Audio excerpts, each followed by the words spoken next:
On the Busch Grand National Circuit, in addition to battling each other, drivers have fought off the heat, the rain, the racetracks.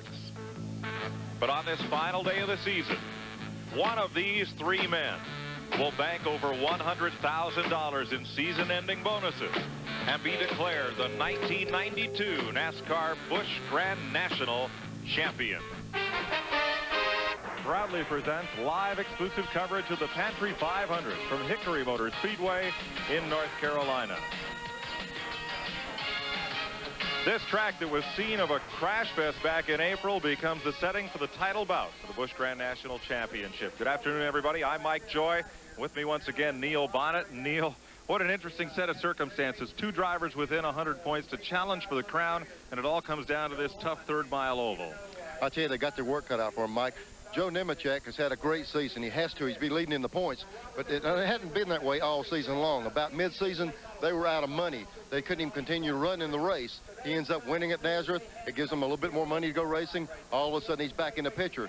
But the thing he's got to be concerned with today is finishing on this tough racetrack. He needs to survive. It's hard to do here, Mike. It's not going to be easy to finish up front. Nemechek carries a 33-point lead here to Hickory. Let's find out his pre-race strategy from Glenn Jarrett. Well, Mike, I'm standing here with Joe Nemechek. He's awfully relaxed for a guy with all that stuff on the line in front of him. And, Joe, hard to avoid things on a racetrack like this. What's your strategy today? Well, we're going to start out, just kind of hang in there and see what happens. Let everybody get spread out and find out what they want to do. And we definitely have a car that's capable of going to the front. We ran good when we tested here, and we qualified 8th. Had a little practice here a little while ago. Car's awesome. I mean, awesome. We're ready to go to the front and hopefully win this race. Are you nervous? Well, just before any race, you know, you get your adrenaline pumping and stuff, and as soon as I get bolted in the car and they say start your engines, that stuff's gone. Okay, good luck, Joe. Mike?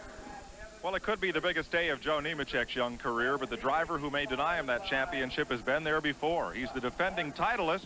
Bobby Labonte is trying to become the first driver ever to win this title without ever leading the points. Mike, he's done it the way the Labontes always do it. They just finish all the races and finish up front. He hasn't led that much. He hasn't been in the front of all the races, but he's been in contention with a possibility of winning races. He hasn't led the points thing, but I'm telling you what, he's finished in top 5 here every race, the last 5 at this track. He's got a shot to take that first place away from Nemechek. Labonte is just 33 points behind. Glenn is with him. Well, Bobby Labonte is readying himself for this battle, and Bobby's been an uphill struggle all year. This is the final day. How do you feel? Oh, I feel pretty good. You know, we're just going to take this race like we have the rest of them and hope for a little luck and try to get the Slim Jim Chevrolet there at the end and see what happens. Well, what's your strategy? You going to the front? You got to come from behind. We'll just do what the car wants to do. You know, if it wants to go backwards, we'll follow it and fix it when we can and go back to the front, I hope. But if it wants to go somewhere, we'll take it there.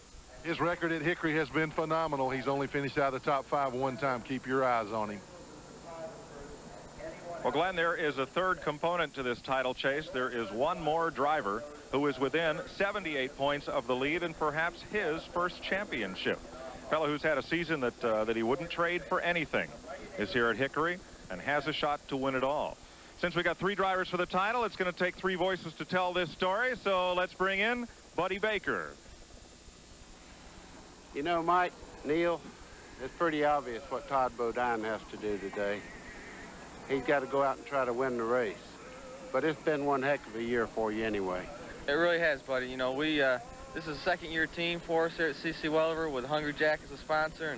And to have 4 wins and 4 poles in this 2 years is a great accomplishment. We're really proud of what we've done. We came close to winning the points, but close ain't close enough. And we just got to go out and win this race and do the best we can.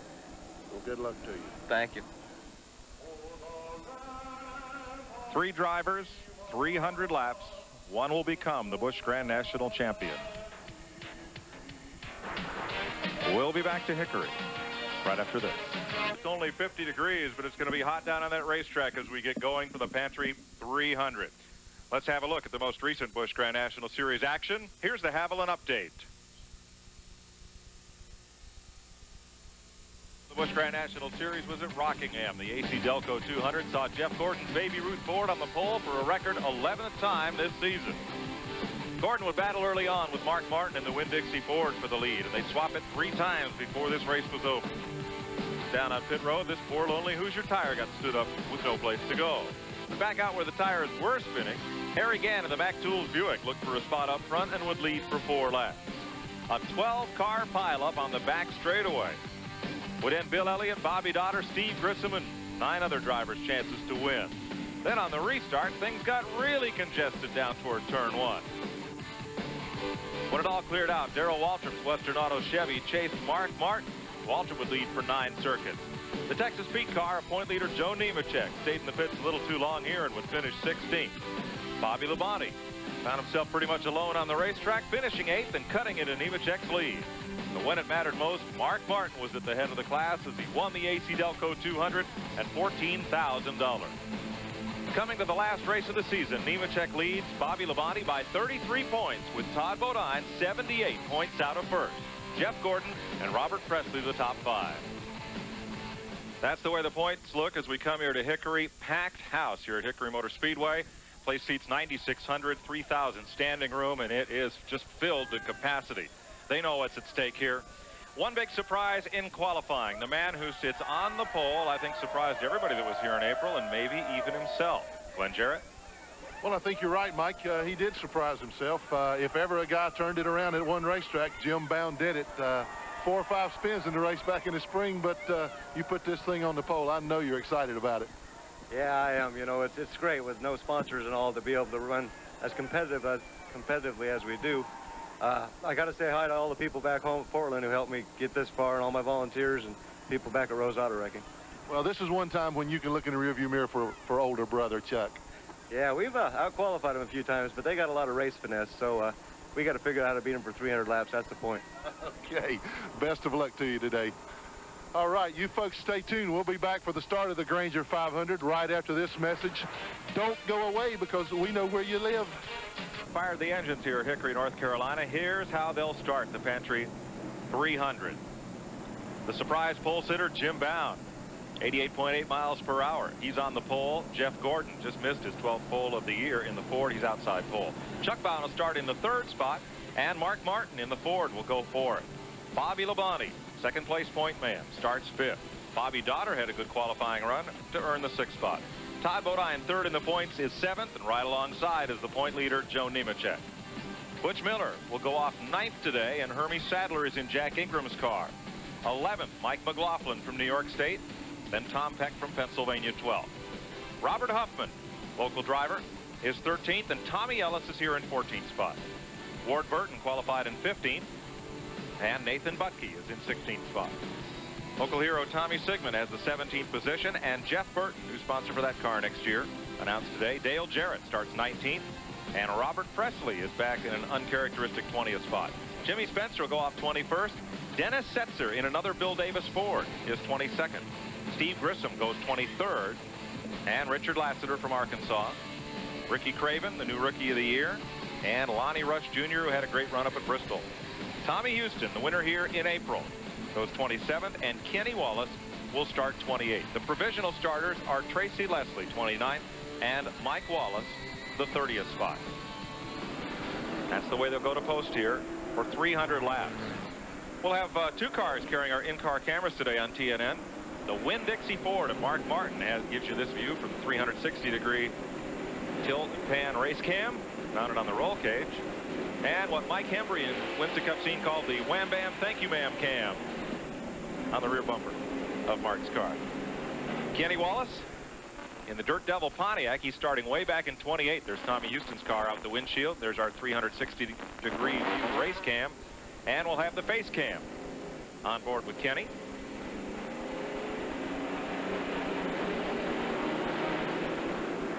And Tommy Sigmund had a quick stop there on the back straightaway to adjust something, but got back going again, and he'll be up with the field when we get the green. 300 laps, 3 drivers, 1 championship at stake here. The weather today, I think 60, well, it could be 60 degrees, a little optimistic. We did a concert here the other night. It was about 34 Friday night, our driving country concert. No chance of rain, partly cloudy, mostly sunny here at Hickory. It's going to be a great day, and the place is packed. They're up the hillside, out in the parking lot, all over this 3/8 mile oval. 14-degree bank in 1 and 2, 12-degree bank in 3 and 4, and 8-degree bank, which is pretty steep on the straightaway. Second oldest NASCAR track running a weekly schedule anywhere in the country. They began racing here in June 1951. I believe the oldest is Agawam, Massachusetts, 1949. You believe? Is that the closest you can get to us? Well, I know they're 1949. I'm just not sure that's the one they carry in the book. Mike, one thing when you're talking about track description, earlier in the year we were at this track and they had a little bit of problem with the surface, and no one feels any worse about that than the track promoters.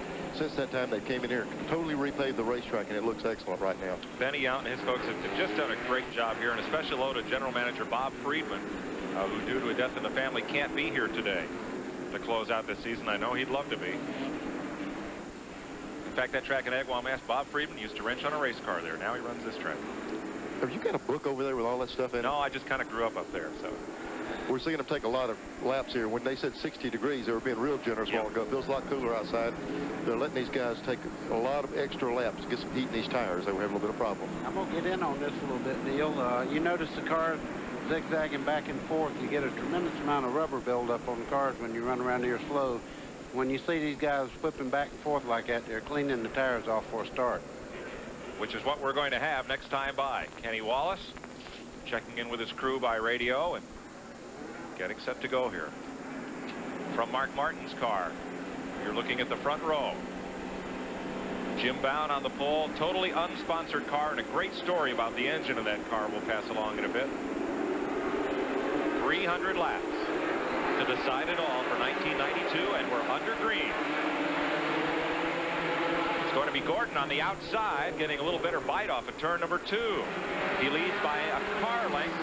Bound lets him slip in. Here comes Mark Martin up the outside. Bound is second. Jim Bound, Chuck Bound, is right on his bumper. You're riding with Mark. Well, what a shot, Neil. I'm telling you what, that was a little give and take going in the first corner there, and I think that was smart to early in the race. Yeah, Jeff Gordon, he was able to get in front, and Mark got hung outside. It backed him up a little bit. Leader Jeff Gordon. You saw Jim Bound give his older brother no quarter and ask none. Jim is second, Chuck is third. Up the outside now for fourth. Mark Martin crashed. Turn 2, 4 cars. Mike Wallace is one of those.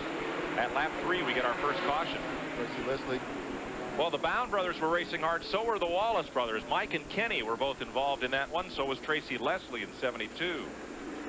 And the number 90, the Lonnie Rush car, were all involved. Everybody will pull away and resume this race. We're under the first caution of the day at lap 3. We're under the first caution of the day. Mike Wallace, one of the cars involved, replaced a right front tire and some sheet metal. Let's see what happened here in the backstretch. Looks like they're hung up, buddy, coming off the second turn. Yeah, trying to see who got into him there. You see, they just run right in the back of Mike and turned him up the racetrack. He's got a little damage to the right front corner. Kenny Wallace ended up on the wall. That's Lonnie Rush and Tracy Leslie who got the worst of it. Looked like Tracy Leslie climbed up the back or the side of Lonnie Rush's car. Here's how they're running at the caution. Outside pole sitter Jeff Gordon took the lead.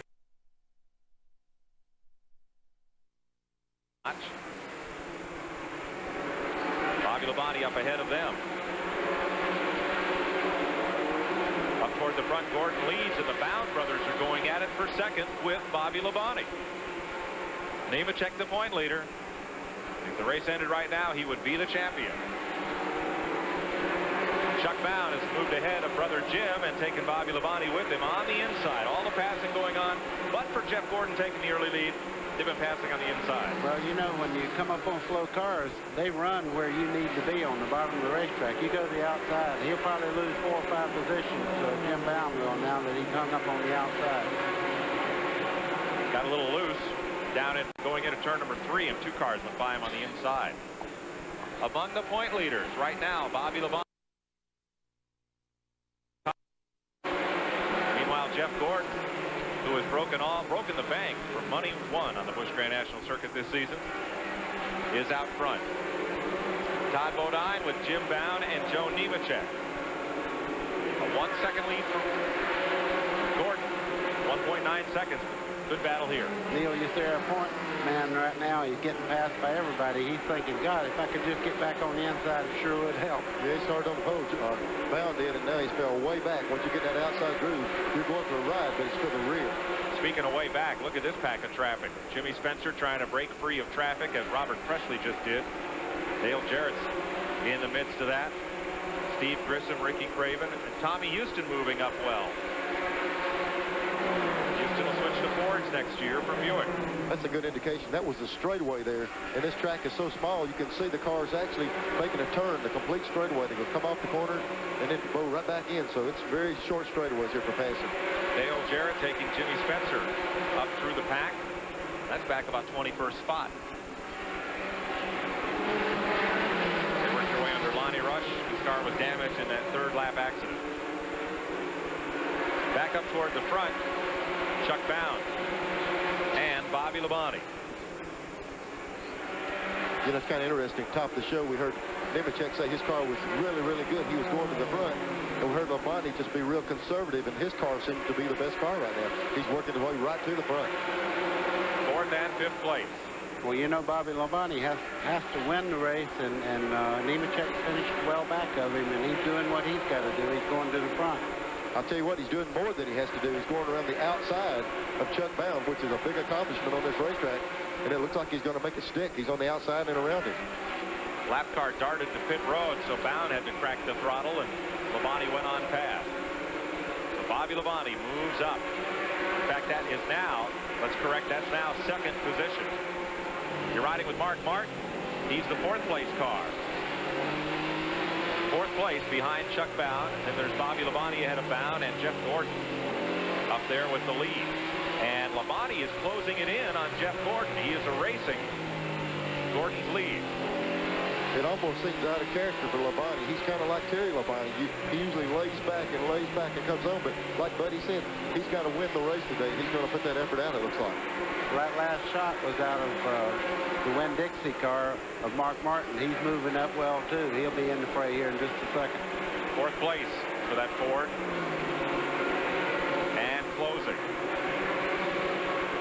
There's a look at Jeff Gordon. The man has won more poles and more money than anybody this season. He goes to Winston Cup next year, as perhaps will this man. That's the rumor. Bobby Labonte will also have a Cup ride and run for Rookie of the Year in 1993. Definitely Gordon and Kenny Wallace will. I'm telling you, Bobby Labonte is moving in like he's obsessed today. You never see Bobby Labonte make a move this early in a race. Here he comes, though. He's closing in on Jeff Gordon fast. They're down to 2 car lengths. That's the lead.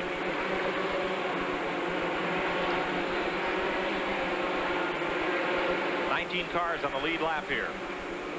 Jarrett and Spencer with Presley and Grissom. That usually brings the crowd on their feet too. Mr. Excitement, the hometown favorite, racing each other like there's no tomorrow. Dale Jarrett, his dad Ned has a grandstand named for him here. Ned's standing on top of the tower spotting for Dale. I kidded him. I said, you're doing a radio broadcast today, but only to 1 listener.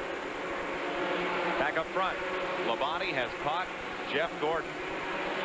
I tell you what, buddy, if he drives around him on the outside, he's going to show me something here. Look at this. I'm telling you what, that's impressive right there. Not only did he pass him, he's going to drive away from him. It looks like it's just a matter of a couple of laps here. That is unbelievable. I guarantee you the people in Nemechek's pits are telling him what's going on, and they're going to have to get after it a little bit harder than they want to today. Well, Todd Bodine's picked up the pace. He's side by side with Bobby Dotter. That's for 5th spot. And then Nemechek has moved up to 7th. So Labonte leads this race. 6th is Todd Bodine, the 3rd place point man, and 7th is Joe Nemechek. You know, Neil, the awesome part of Labonte's pass is it don't look like Jeff Gordon's having any handling problems. He just drove by him and drove away like, you know. It'd be different if he was falling back, but they're maintaining the lead ahead on the other cars.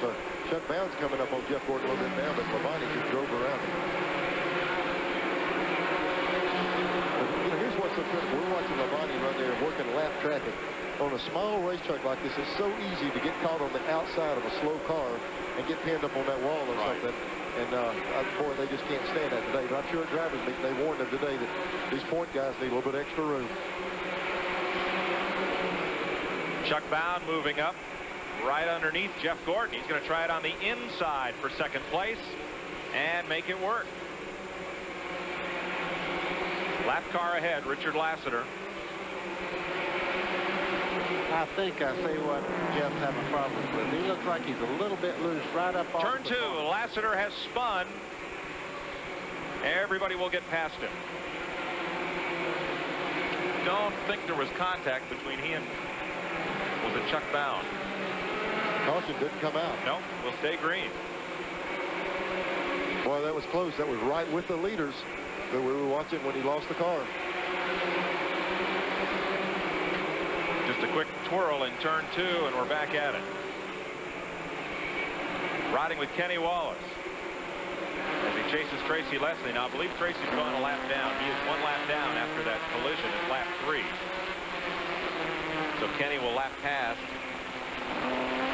Tracy Leslie's car. Look at him eyes. Kenny's helping that thing turn. He leans that head over the left. It gives you more left side weight there. He's working. He's trying to make this thing get around the corner. Look at how many times you got to check that mirror on a short track like this. That's coming up off the corner. He wants to make sure there's nobody on the outside when he lets the car just fly out to the wall, and you have to check it in and check it out every lap. So I'm it sure keeps you busy. Sure, they're telling him, Neil, that Bobby Labonte is coming up to lap him. Now, Labonte still has to clear Lassiter and Leslie, but that's why Kenny's got a mirror full. He's waiting on Bobby Labonte. There's Labonte moving up on Tracy Leslie. He has extended his advantage in traffic now to nearly half a straightaway on Chuck Bound. Remember, this track is only 1/3 of a mile, so half a straightaway is not that far. Now Labonte is the next car behind Kenny Wallace. There's Kenny looking ahead at traffic ahead. See our face cam there in the roll cage. And we may see Bobby Labonte coming up alongside here in a second. There's Kenny, like you're talking about. There he is, but he's looking over. He sees him right now coming. He knows he's watching pull the inside and give him that inside, the outside lane to pass him on. Yeah. So he doesn't have to check that mirror anymore. He knows. He can feel him now. And he's got somebody on the radio telling him, you know, Bobby's here, give him room. I tell you, that's good sportsmanship. You know, they're out there racing, but he realizes this is a national championship here, and he give him room, let him go. Well, last year it was these 2 drivers fighting for that championship, Labonte and Kenny Wallace. So a healthy degree of respect there. And they'll be racing each other next year. Trouble in 2, it is Jeff Gordon. He was all by himself, it appeared, went into 1, lost the back end of the car, and spun up into the fence. Does not look to be major damage, but it'll give us our second caution of the day at lap 48. Buddy, you must have hit the nail on the head a while ago when you said he was loose, because he turned it around by himself. The man who sat on the outside pole here has spun the car and brought out the second caution of the day. We're live at Hickory on TNN. We're under caution for the second time today. Jeff Gordon has taken on 2 tires and gone back on the racetrack. It was a harmless spin all by himself, and he's back on the speedway. Here's the way they're running. Labonte doing what he has to do to win this championship. He is out front early. That's a bit of a surprise. Chuck Bound, Mark Martin, Bobby Dotter. Good run so far. And Todd Bodine in 5th. Here's the rest of your top 10 with Nemechek in 7th spot. One of the things that really cost Jeff Gordon on that deal was he didn't even hit the wall, but he got up there on the outside lane. It's no different than when you pull up to an intersection of the stop sign. You've got to wait till all the traffic goes by before you can go. He got caught out there. He had to wait for the pace car to come along, so he lost the lap sitting out there. It's going to be tough to get it back. Lonnie Rush and the 72 of Tracy Leslie also making stops. Work finished on the Jeff Gordon car. He goes back out. Hermie Sadler driving for Jack Ingram today. Stop as well. He stopped the lap before and put right sides on. And he came in. Jeff Gordon just came in and got left side, so he's on 4 brand new tires. If anybody can get a lap back, he should have a chance doing it now. Let's go down to Glenn Jarrett. Well, standing by with Bill Davis, and Bill, the back end of the car just seemed to come around. Did he say what happened? I think he and Mark got together. The thing told him we're probably going to have to work on that. Here he is. He's back now for another adjustment. They did change the left side tires last time in, so now they're going to work on the front end. Gordon had fallen about 3 seconds behind Bobby Labonte at the time of that caution flag, and Labonte had built up a 2 1/4 second lead over Chuck Bound when we went to caution. I don't doubt they wanted to work on that toe in that they were talking about, but you just don't have time on this size track. If the race ended now, look at that. 1 point would decide this championship. Now, if they were tied at the end of today's race, I believe Labonte would be the champion based on more second-place finishes than Nemechek. They each have 2 wins. Unless, of course, Nemechek would win today, that would break the tie. Of course, if he wins today, we can't have a tie because nobody will get more points. You know all that. 53 laps complete out of 300 here today. getting set for the restart. Lapped cars are on the outside. Chuck Bound spun the tires, and Bobby Labonte will get away with about a 3-car length lead. Neil, that's one rule I wish they'd put in Winston Cup racing is the lead cars go to the inside on restart. So on a racetrack like this, the groove's on the bottom of the racetrack, and you need to be there. Depends on the track, buddy. At some of the Cup races, aren't they starting the Winston Cup cars on the inside on some of the short tracks? And the lap cars up high. I think for the last 50 laps, they go to that. All the rest of the times, it's the fast cars to the outside. I like this rule. There you saw Chuck Bound from inside of Kenny Wallace's car. Wallace is a lap down. And we'll go to Mark Martin's car, right behind Kenny. Kenny's car was fading early. We saw it go a lap down just before the caution. So Mark Martin needs to get around him so he can work on the leaders a little bit. But look what small area you have to work on here. When we always talk about it's nice to be able to pass on the straightaways, but there's not that much straightaway here. Just got to get the nose up under. Guy, here he is right here, trying to get the nose under Wallace going down in the first turn. Looking at Bobby Dotter, who'd like to move up on Mark Martin. Dotter, another unsponsored driver. Oh, around is Dennis Setzer and Tom Peck at turn 2. Caution. Dennis Setzer is in a second Bill Davis car, teammate for this race to Jeff Gordon. There's a look at the Paramount Ford Montana Steakhouse car. It's his second Busch Grand National start. He ran at Charlotte in October of '91 in a backup ride. Qualified 5th, but fell from the race with engine trouble early on. He's in this is the car that Jeff won with at Charlotte. A little more suited there than it is to Hickory. You know, when you see a spin like this at Hickory, you don't really blame anybody because you're running in such close quarters, like you said a while ago. Just any little touch, you're almost in a circle all the way around the racetrack, and if they just barely touch, it spins both cars out. That's what happened there with Dennis Setzer and Tom Peck. We asked Bobby Labonte what stands out most for him, his memories of the 1992 season. Bobby? Well, we just got to go out there and run the best we can, but we know at the same time we got to finish the race, because if we don't, we could lose the 3rd place in points. So we got to be careful behind us, because we don't want to lose that position. But we're going to try as hard as we can to win the race, and if we get lucky, then we might win the points championship. Live coverage of the Pantry 500 is brought to you by 6:30 p.m. tonight Eastern Time. You'll see live sprint car racing from Phoenix, Arizona. Dick Berggren and Doug Wolfgang will be providing the commentary from the Slick 50 Sprint Car World Series. Live Sunday night sprint car racing all winter long, right here on TNN. Getting set to go green with 64 laps complete. Bobby Labonte, number 2 point man in the number 1 spot.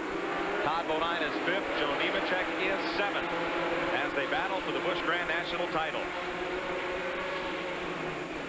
Good clean restart. Bobby Dotter in that bright red car having quite a run here. Mark Martin just ahead of him. You're in Mark Martin's car. And there's Bobby Dotter. Yeah, he's right there, harassing Mark Martin. That's for 3rd place. All on knows how those brake ducts get in the air in there. That car spun off turn 2, car number 39. Spun car off 2nd turn. Robert Huffman's car. No caution. Oh, he's going again, and they backed up a little in the field. Second spin we've had without a caution flag. A lot of bump and run here at Hickory.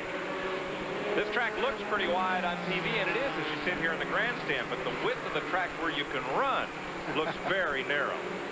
They're using it all up, I'll tell you that. When they get them 2 side by side, they're using up the raceable part of the track. Now, you could race up high, except that every lap, a little more rubber scrubs off those tires and floats up to the top of the racetrack. It becomes what we call the marbles. So if you go up there, it's like trying to drive on top of a bunch of marbles. Well, Mike, what happens is everybody's running the bottom right now, and sooner or later it's going to get slick down there, and they'll start moving the groove out wider as they go. We're only 70 laps in here at Hickory. Chuck Bound running in 2nd spot there behind Bobby Labonte. Chuck, former titleist, 1990. Labonte, the 91 champion. Lonnie Rush has taken his car behind the wall. Chuck Bound driving for Hubert Hensley, looking for his first win in his last 34, or rather 41 starts. 34, that's Todd Bodine's car.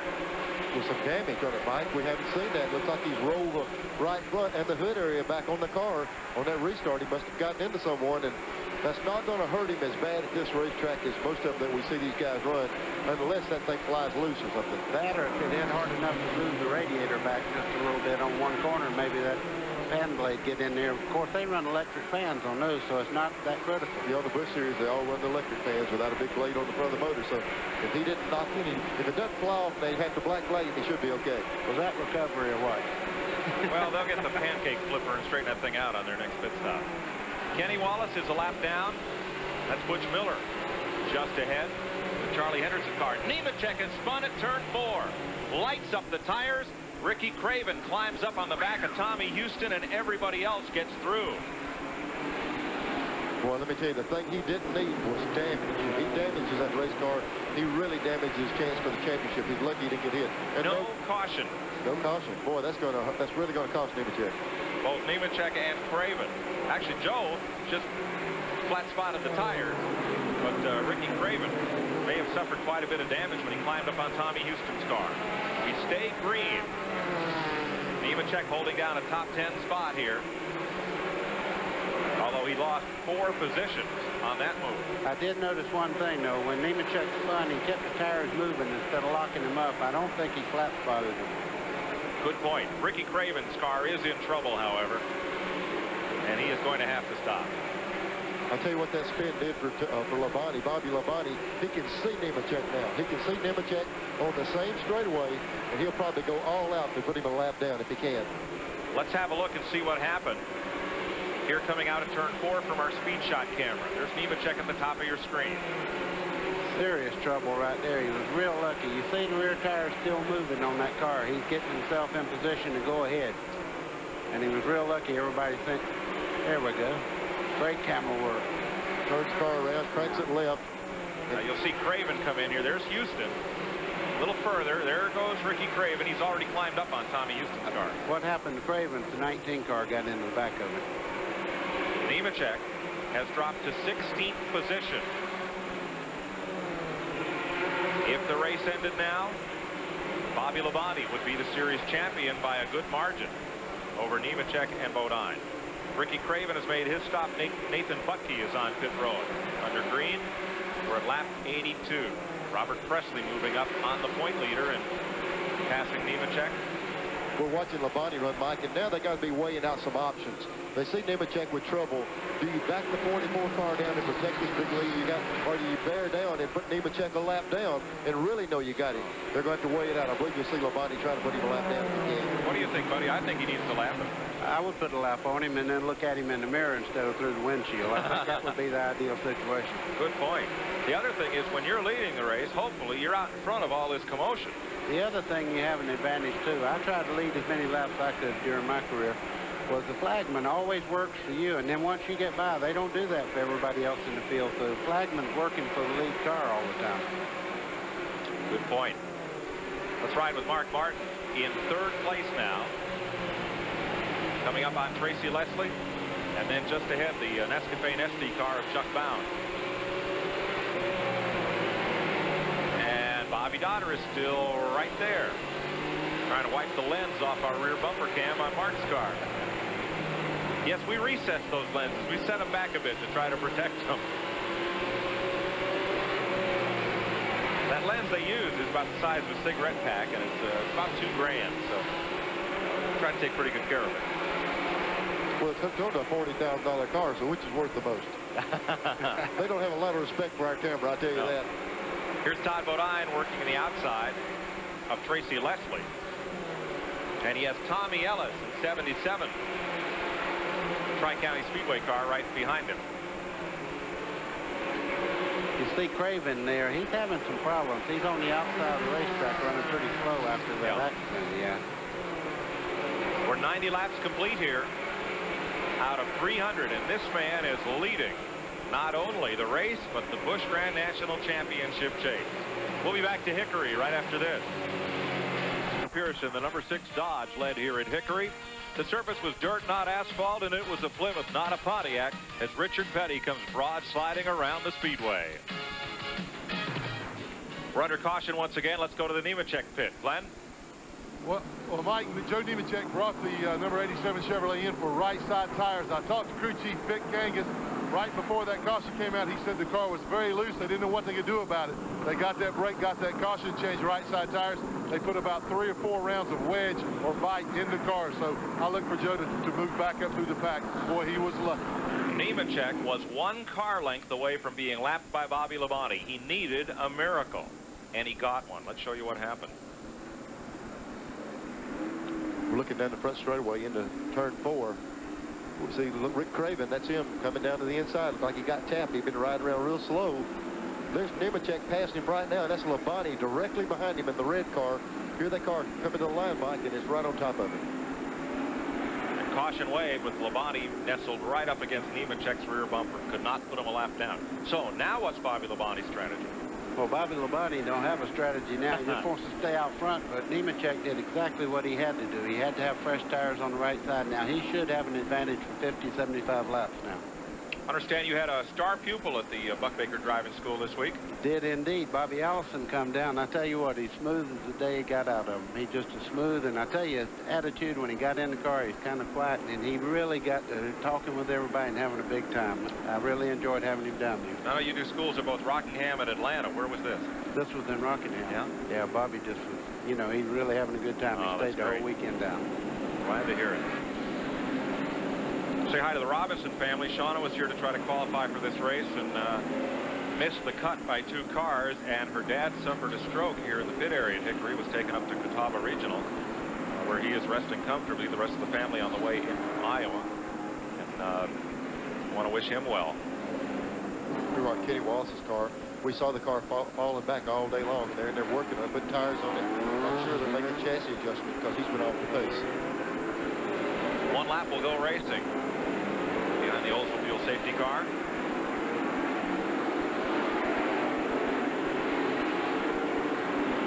Oh, Richard Lassiter just bammed into the, what was it, the 39 car as they were shuffling for position on the restart. Turned him around, but they got sorted out in line there. Yeah, Bobby Labonte was right in the middle of that. He had to run down off the racetrack. Hopefully he didn't pick up anything in the tires because he had to get off the track. Almost got whacked. It's Robert Huffman there that'll be right up with the leaders, and we're going to stay yellow here.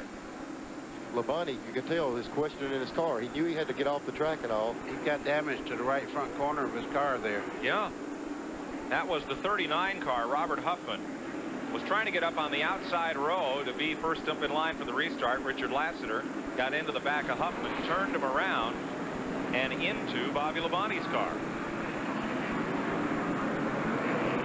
It's Bobby's father talking to the NASCAR official, trying to figure out what's going on. Now Bobby's going to be concerned what that's done. I don't think there's any damage there other than these air dams on the front of these cars are affected on how these cars drive. That front air dam nails the front end down where the car cuts in the middle of the corner.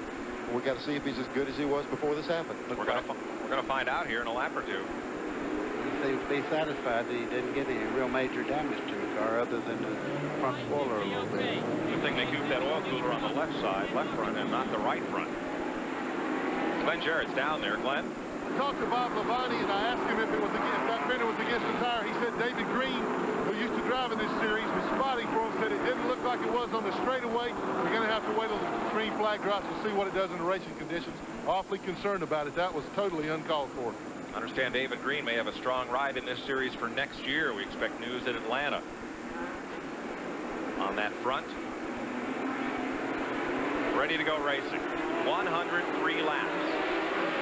Joe Nemechek, his championship hope saved by that caution flag for Ricky Craven's spin. Lap cars way up the racetrack, and everybody gets by underneath. If anything happens to Labonte's car here, it should get pushy. It should get where it doesn't cut in the corner.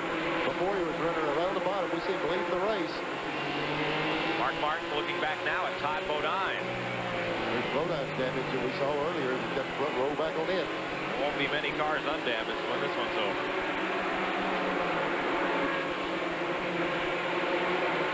up front. Labonte now has Chuck Bound looking for his first win in over a year. Mike, I'm not so sure this is not answering the question that we had. Is Labonte's car is good. Nobody could stay within a straightaway of him a while ago. And now we see the 63 car really working on Labonte. It might have affected him just a little bit. Dennis Setzer a little bit off the pace, and Tommy Sigmund, something may have been bent up on his car when he was shoved into Labonte by Lassiter there on the caution flag. Sigmund, or rather Huffman, Robert Huffman backing up as well. That particular damage we saw should cause a push. If anything, it should take some spoiler away from the car. See how much higher he is up off the corner? We can see right there, Labonte's just not running the line he did before. Let's see what happens. Dennis Setzer comes to pit road as we run with the leaders. Labonte leads this race. Todd Bodine is the 5th place car. Trouble in 3. Ooh. And Nemechek got hit as 4 cars go flying. But Nemechek was able to continue. Look at Tommy Ellis up on top of the front of the Craven car. That's where he just landed. He just came down on top of him. There are very few one-car spins at a place like Hickory. Caution is out. 5th time today at lap 111. We'll be right back. Phil Network's exclusive live coverage of the Pantry 500 is brought to you by Napa, because there are no unimportant parts. Well, they're kind of piled up here at Hickory Motor Speedway. Here's the way the top 10 look under caution at lap 113. Labonte, number 2 in points, number 1 in this race. He would be the champion if it ended right now. Bound, Dodder, Martin, Todd Bodine running 5th. Jim Bound, Butch Miller, Jimmy Spencer, Ward Burton, and Tommy Houston fought his way to the front. He qualified way in the back. We had about a 6-car pileup in turn 3, and I do mean pileup. That is Tommy Ellis's car on top of Ricky Craven's. Both drivers are okay. Mike, when I saw the 77 car the first time, it was about 5 foot up in the air, and the other car drove under me and came down a real hard impact. And the right front wheel is almost in the driver's compartment, Rick Craven's car. We'll be back to Hickory under caution right after these minutes. Exclusive live coverage of the Pantry 500 is brought to you by Napa, because there are no unimportant parts.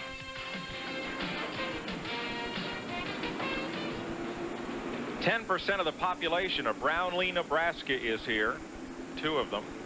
They have to drive 68 miles to go to the store and bring a cooler with them to do it. Got a 1-room schoolhouse for grade 1 through 8 with 8 kids. And the folks here cheer for Robert Presley because their last name is Presley, but they're no relation. So, hi to Brownlee, Nebraska today. Did you see the population of 20 or so? Yeah, or so. That counted lately. Well, it's or so because 2 of them are here today. That's right. Well, you got to figure if it's 68 miles to the grocery store, this is just across the road to them. That's right. Boy, here's the thing. Nemechek sustained a lot of damage in that wreck. Let's go down to Glenn, please.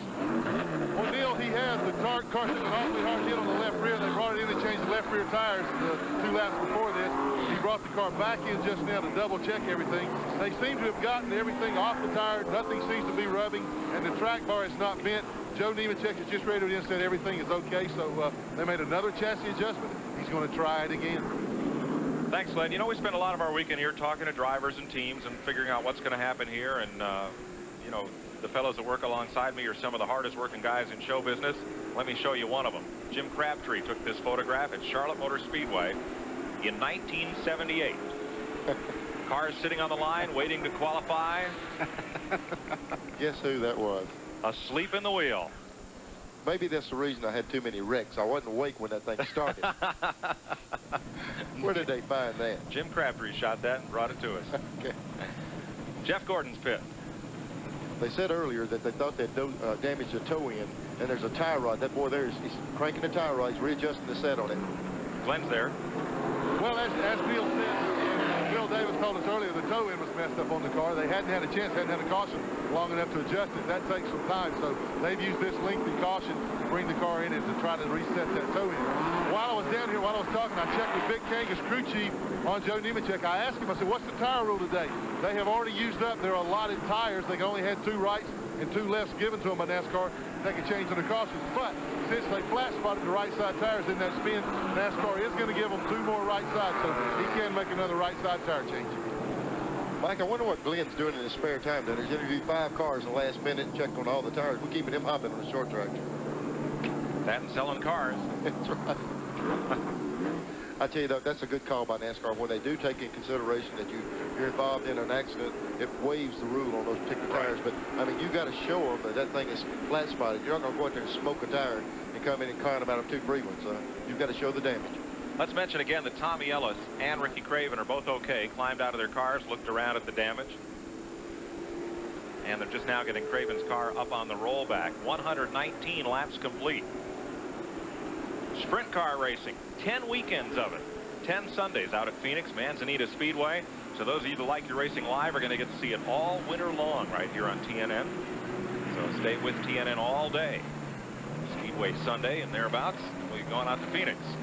Mike, I tell you what, I'm glad to hear about Doug Wolfgang's involvement with the broadcast. We did a show on him, and I've never met a guy as competitive as he was, and he had a real bad accident. And, man, I'm glad he's back around racing. I know he's going to like it. He's back at the Speedway out there. He and Dick Bergeron will have the telecast for you tonight from Manzanita Speedway in Phoenix. 120 laps complete. Cleanup continues. The Pantry 500 on the Nashville Network is being brought to you by Haviland Formula 3 Motor Oil. Add more life to your car. Tommy Ellis will get to watch the rest of this one from a safer spot. He's standing atop the truck there in the infield. Mike, he was on top of that car. That might be where he landed. Might be. Because he took a ride a while ago, I tell you. Tough break. 1 lap will go racing. Most cautions ever in a Busch race, 26 back here in April for 132 laps. We won't come near that today, thank goodness. Remind me the next time I do one of these races, would you guys no coffee in the morning? I'm too hyper for this. It's been an exciting one so far. 177 laps to go. And Bob paddle the size of a tennis racket and said, well, here, come and get your medicine. Yeah. She kept the cake and passed on the paddle. Well, in the second shot, we see Bonnie lead, but Bobby Dotter is really working on it now for second place. He's all over Chuck Bound. Dotter coming hard down into turn 3, tries to dive in and just runs out of room.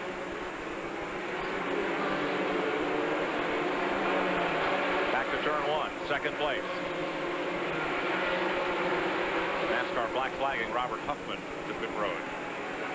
You know, Neil, every time I watch one of these races, I see Dotter running like this. He's up front every week and no sponsor on that quarter time. Where are these people at? This guy needs some help. Yep. Boy, I tell you what, they're swapping a little bit of paint there. Dotter got out on the inside and Bound came back across, protecting the position there. Dotter's car seems to be really good in the corner, middle of the corner. We'll try him outside. Or maybe inside. Got him. Now, who's got the motor? Chuck lets him go. Still early. Trouble in 2. 3 cars have spun, and Ward Burton is the one that gets left sitting there with Tom Peck's car at turn 2. Mike McLaughlin got in the middle of that and has really bashed up the right front of the Harry and Mike Ricci Coors car. Now there's a shame, because here is a young fellow with some serious talent. You're right about that. Hoping for a full-time ride in the Busch Series next season. He's won a couple up at New Hampshire in both modifieds and Busch Grand Nationals. And look at Tom Peck's car. The front end of that is gone. Whew. I tell you, the short tracks really take its toll, but these things right here, they're going to tear a little bit of metal off and park them, either just ride the rest of the race. They're torn up too bad. Lap 136. It's the 6th caution of the day. Ward Burton was involved in it, and I don't think they're going to be able to help that one too much. A lot of stuff laying on the tracks. It'll take a while to clean. Here's a 10 car. You can see the front of it torn all to pieces. Hermie Sadler's car stopped here at start finish. He may have gained a lap from the leader under that caution, so they're holding him till the field comes around.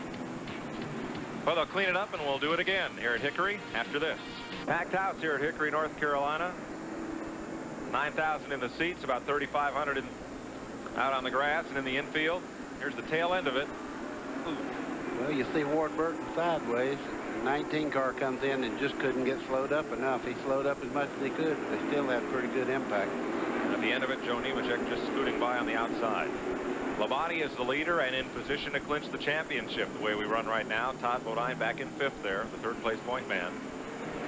That takes you back through 10th position. Joe Nemechek is 11th right now. 13 cars on the lead lap.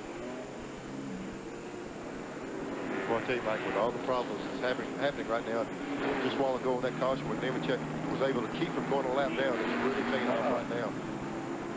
Jeff Burton was involved in that one as well. The TIC Financial car will change colors next year. It'll be white and carry Baby Ruth on the side. Phil Martocci's picked up that sponsorship that was with Bill Davis this year.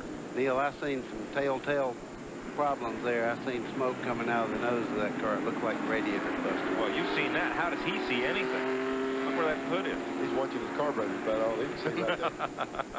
But it's like Buddy said, sometimes you go out and see tire smoke, but that car was sitting dead still and must have a hole punched in the radiator because it looked like the steam engine sitting still. Mike McLaughlin was in that. Tom Peck was involved, and Hermie Sadler.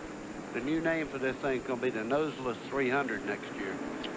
Yeah, they're in the car out there and hadn't got some kind of damage that I see on the racetrack right now.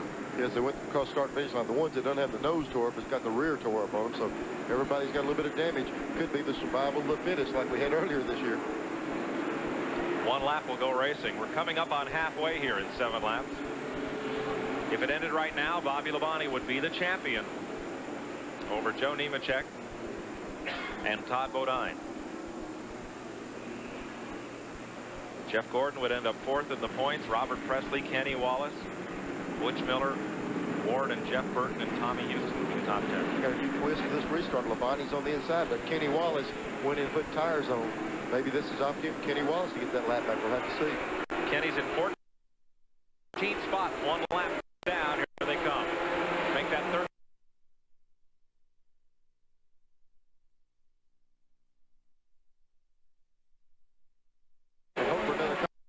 Here comes Jeff Gordon. He's in the same position as Wallace. 1 lap down, trying to get back on the lead lap. New 2nd place car, Bobby Dotter. What a great run he's had today. There's Labonte trying to get back under Kenny Wallace. He's got to be concerned with going on. He can't wait on Kenny. No, Wallace couldn't clear him and pull down into the low groove, so Bobby is right at him again. Boy, oh boy, that 44 car is hooked up, Neil, on old tires to be able to run that fast. That's something to watch. Look at Jeff Gordon. They made some chassis adjustments. We saw him working on the towing on the 1 car. Evidently, they've helped him because he's a lot better than he was earlier. Gordon in the number 1 trying to get back into this show. He, like Wallace, is a lap down. The 2 drivers that fought for last year's championship now fight for the head of the line. Kenny Wallace in the Dirt Devil Pontiac, the Slim Jim Chevy of Bobby Labonte. Boy, Labonte just knows if he can get on by him and use the entire racetrack, he's a lot easier on his tires. If he has to pinch him down, he's using up a lot more tire than he wants to. Well, right there, if he could move out against the wall and get the front straightaway to really work for him. Up, we got to spin it. Tommy Houston, turn 2. And yellow comes out. Houston could not get that car turned around with all that traffic.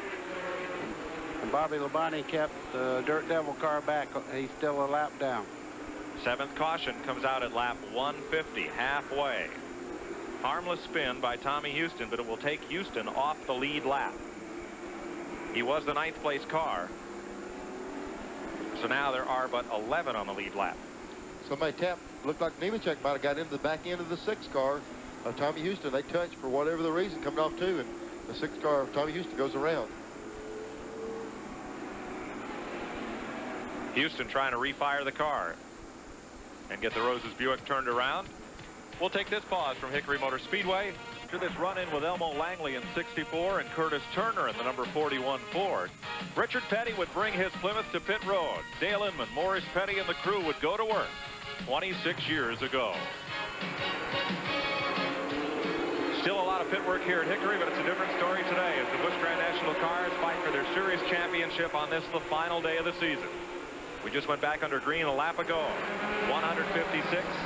This time, Bobby Labonte got a good jump on the start, and it's Bobby Dotter now getting underneath Kenny Wallace, keeping Wallace a lap down, and Jeff Gordon.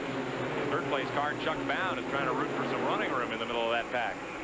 just as that caution came out a while ago, it might have been a good thing for Labonte. He ran about 5 laps on the inside and heated his tires up in the car, but Goddard drove up under him trying to pass him just as the caution came out, so cool him down, but it looks like Goddard's coming after him again. 11 cars on the lead lap. Labonte the leader, Dotter in second, Chuck Bown in third, Mark Martin in fourth.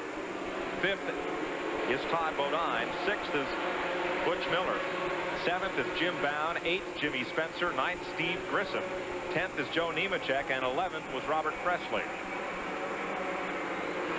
Everybody else a lap or more down. Let's go back to fourth place. Todd Bodine trying to track down Mark Martin. And you're right along with Mark Martin. There is the front end of Todd Bodine's car. You can assess the damage for yourself. Neil, a whole lot of shaking going on there. I don't think anything's hooked together. There goes Todd right on the inside, but he's got up under him. Mark Martin got hung on the outside. We see Butch Miller coming by also. The Food Country car going past. Boy, did you see Todd Bodine? Boy, even the car got sideways in front of him up there. Bodine threw his hand up. Almost had a big chain reaction wreck right there while we were watching. Yeah, Dennis Setzer got a little sideways, but gathered it back in. Up front, battle for the lead is heating up. Dodder's putting the pressure on. Down in turn 1. Neil, watch Bobby Dotter when he starts in the next corner. He just closes right in on the fourth car. He's getting in the corner a lot better than Bobby Dotter, native of Chicago. Followed his dad up into the ARCA circuit, and now he's going for the lead. Trouble in 4. Tracy Leslie spins it, backs up the racetrack away from harm's way. They're going to run to the flag. Leslie has spun it down to the track apron. Here come the leaders. And it'll be Dotter up front at lap 165, 8th caution flag of the day. While they battled for the lead. I'll tell you, Bobby Dotter had been working on all those leaders. Pit road is closed. Looks like Labonte might want to take a look at pit road, but it is closed. At least for another lap, Neil.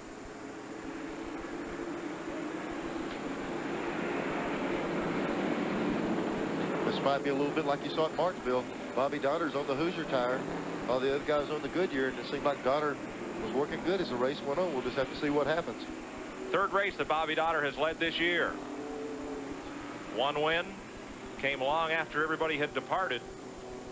Jeff Burton had a win taken away at, I think it was at Pulaski, Virginia, was it? Or was it South Boston? Bobby Dotter got that win. Had a couple of top 5s. Well, if you're going to go sponsor hunting, there's no better place to do it than from the front of the pack. Chuck Bound seems to be the only leader right now willing to come in. Well, I say that just as I say that, there come some other guys in. 2 lead cars stayed out. Butch Miller, Mark Martin, Jim Bound on pit road among the cars on the lead lap. Let's have another look at the race back to the flag. At this time right here, they were already, he was making this pass as the caution was coming out. He had actually cleared him before the caution, and he beat him back around the line. And Tracy Leslie did a good job of getting that car down to the track apron after it was spun up in the top groove at turn 4. There's Leslie going a second lap down. Boy, Butch Miller pitted, almost got caught in the pits, but did beat the pace car out. Kenny Wallace, Tommy Houston, Mike Wallace, Hermie Sadler. Tommy Houston, who lapped the field here en route to a victory in 1988 at Hickory, and who won here in the spring. There's Chuck Bound on pit road and riding with Mark Martin. Talking about Mark Martin, he's got some damage on the rear of that car, and I noticed he come in, got right side, come right back in, got left side, to about 4 rounds of bite in that car. Look here, parallel park. This ain't going to get it. Mark Martin has finished first, but Jim Bound had him blocked in. There was nothing they could do. There's such a small pit area. They were parked in their parallel, and there's no way to get out like that. Now, Chuck Bound has pitted twice on this caution, so likely he's got all 4 new tires on the car. Let's have another look at Tracy Leslie's spin as we continue under this caution, the 8th one of the day. But everybody come out forward. He got a little help from behind, just turned him right around. He's real lucky here that he didn't decide to turn down, or he'd have really got tagged. Kept going. But he's also got that thing. He shoved it up in reverse because after this stop, he backed the car on around to the inside. Real smart move on his part. Good driver and a good spotter. letting him know when that section of track was clear, he could get it back around and down off the racetrack. Give one to go again. 170 laps complete. 130 to go. They'll also run a 200-lap late model stock car feature here today. Yeah, he's getting ready to go. He's shoving that thing around different gears, scrubbing those tires off. Glenn Jarrett walked up to him yesterday. He says, Kenny, I need to do an interview with you. He says, but if it's all right, I'll hold the microphone. Yeah. Rusty helped him last time. Yep. Yep. I tell you, race car drivers are intense, and it's just the sport with it. Where it goes. You see Dale Jarrett on the outside there trying to get a lap back. Jarrett is 1 lap down.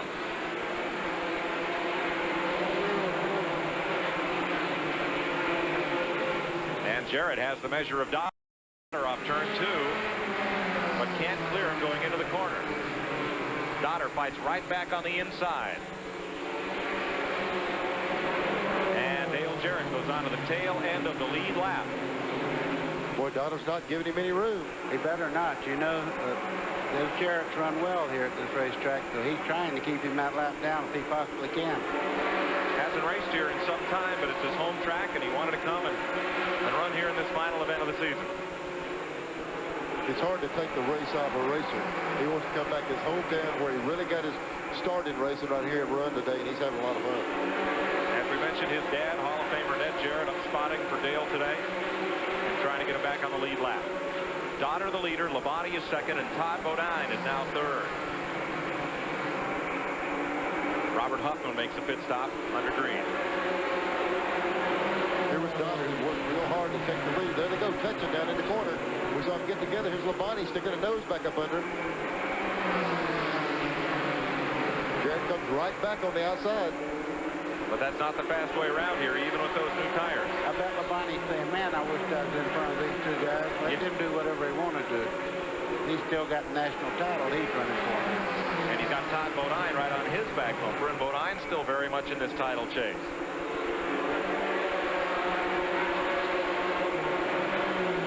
Joe Nemechek still on the lead lap. Back at 10th spot now, unofficially. Dotter's in the lead, but now Labonte's going to have to work real hard with Jarrett to stay in second place. Jarrett is lap down, trying to get that lap back, and Labonte's having to work awful hard to try to run Dotter back down. Labonte, though, has driven away a bit from Todd Bodine, who is the third place car. Jeff Burton has fresh tires moving up, but many laps down after that stay on pit road.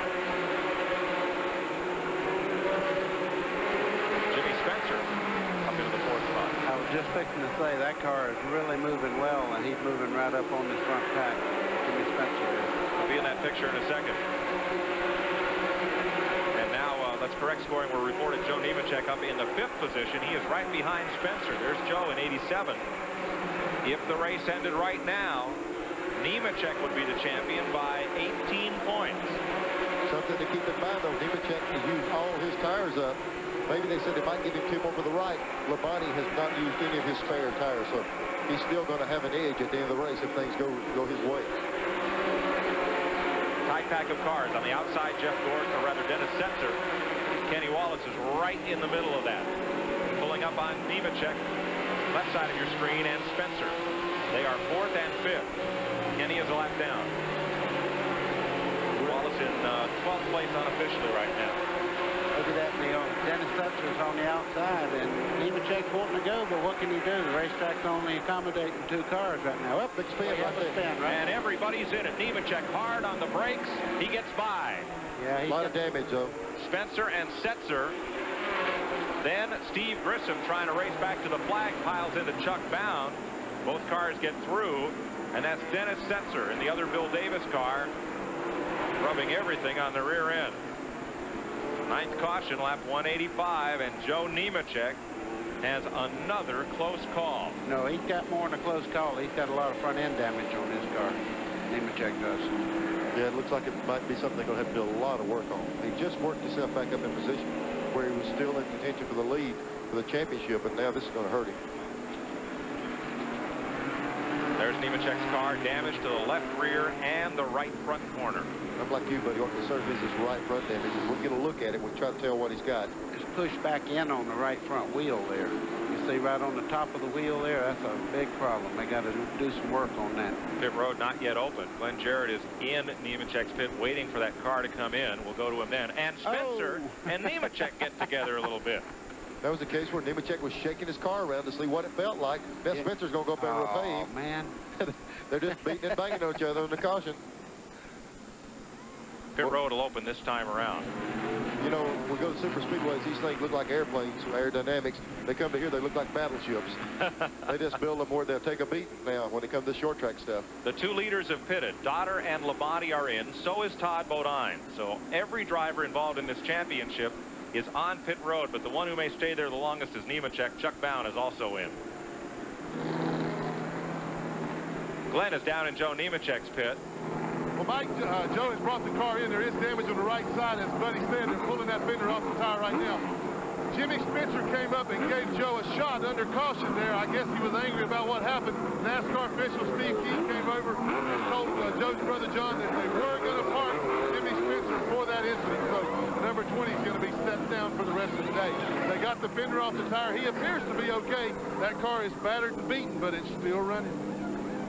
Bobby Labonte is still in. He's getting 4 tires. Good stop for him. They changed all 4 tires. As Neil had said, he had not changed any, so he's on fresh rubber the rest of the way. Only 113 laps left.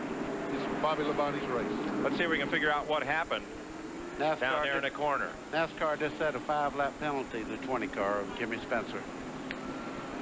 Looked like Spencer and the 4 car got together coming up off the corner. There goes Spencer down the inside. Look at Nemechek. He got into the rear of the car. Did a lot of damage. Let's see if somebody turned Dennis Setzer, though, to key that off. That's Kenny Wallace right behind Setzer. No.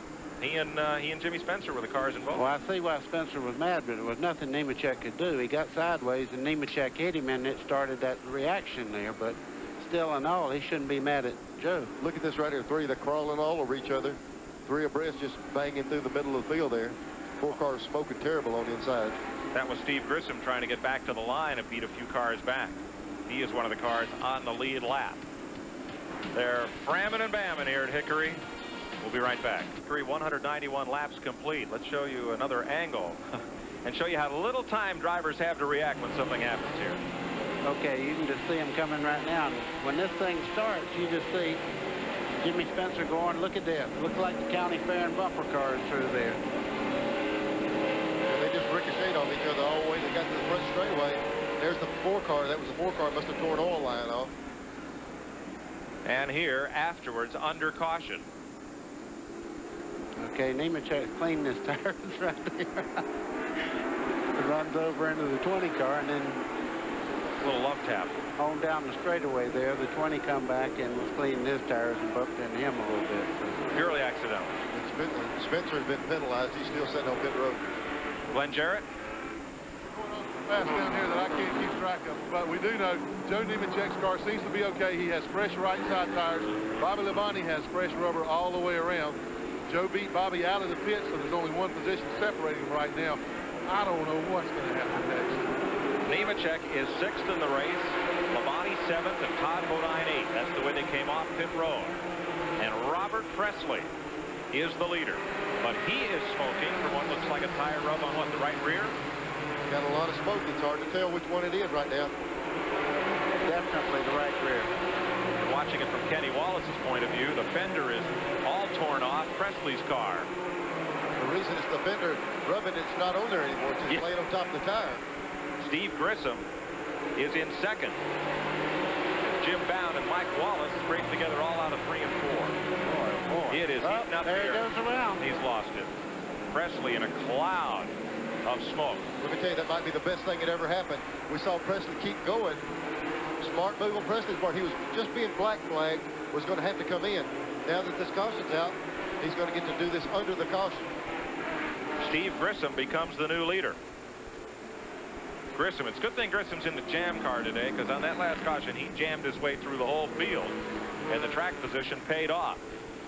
He is the new leader, the man who won down at Volusia County Speedway in Barberville. You think the body men at all these shops love to see them rolling these little half-mile racetracks? They don't bring anything back but a bent-up garbage can. Look at this car. I'll tell you. Not a straight place on it. I don't have a garbage can that beat up. Labonte and Nemechek were side by side when that happened. Labonte ended up with a big advantage. We're under caution with 103 laps to go. Coverage of the Pantry 500 is being brought to you by AC Delco. It's like buying time. Robert Presley, Steve Grissom made pit stops. So let's quickly go to Glenn. Well, the excitement again was crazy down here. When Presley came in, he had his helmet off. Tommy Ellis got in the car. They lost the lap. I'm going back up on the truck where Ellis was. It's a lot safer.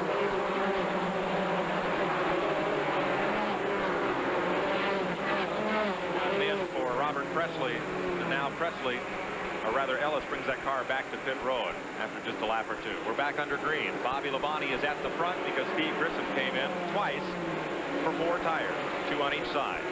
If the race ended right now, Nemechek by 3 points would be the champion. He is still running in the pack with Labonte the leader, Todd Bodine in 3rd, and Nemechek 5th right now. Or make that 6th, 4th and 6th. Labonte the leader, Mark Martin, Jim Bound, then Todd Bodine, Butch Miller, and Joe Nemechek. Whatever chassis changes they did to Mark Martin's car seems to be working for him, Neil. He's catching right up to the lead car now.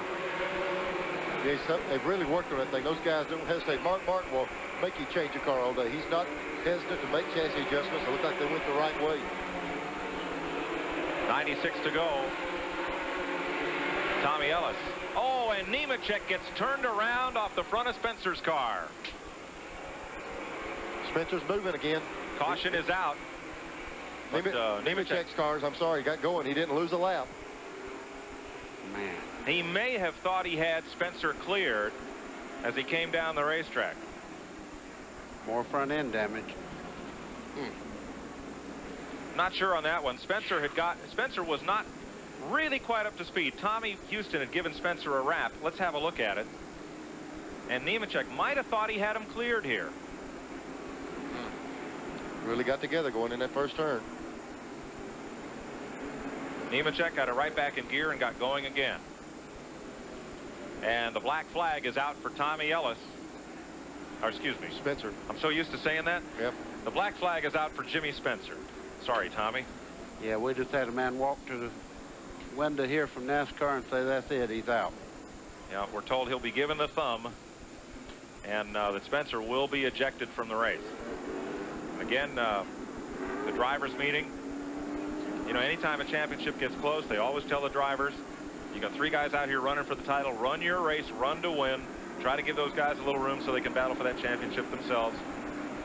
And now in the pits, Nemechek, Grissom, Jeff Gordon, Tommy Ellis in relief of Robert Presley and Chuck Bound. Let's go to Glenn Jarrett.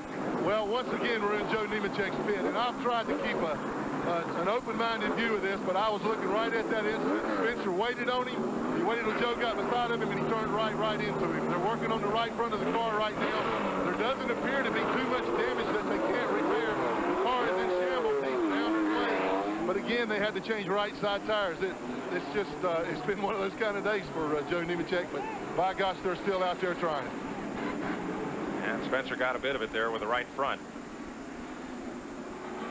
Spencer making a motion to the flagman there. There's a replay going down in the corner. See, Tommy used to give Spencer the boot there. Ooh. Boy, awful wide down there. It's, yep. You know, if they hadn't have had that confrontation of caution before, you might leave a little more gap in there for questioning. And I think NASCAR's call was probably because it was 2 times in a row those 2 cars got together. There's Spencer down the inside. NASCAR's holding him at the end of pit road. But they said they were going to park him, not penalize laps, so we just have to see what happens. You know, if I was Nemechek's crew, I believe I'd bring him back in and work on that right front corner. That fender's torn in half, Neil. This may create a problem when he gets back up to full speed. Well, he can afford to give away the track position and do that, buddy. Although Joe is the 5th, or right there, 6th place car. We're carrying 12 cars now on the lead lap. He is pitting. Kenny Wallace and Dale Jarrett, a caution ago, did get back on the lead lap.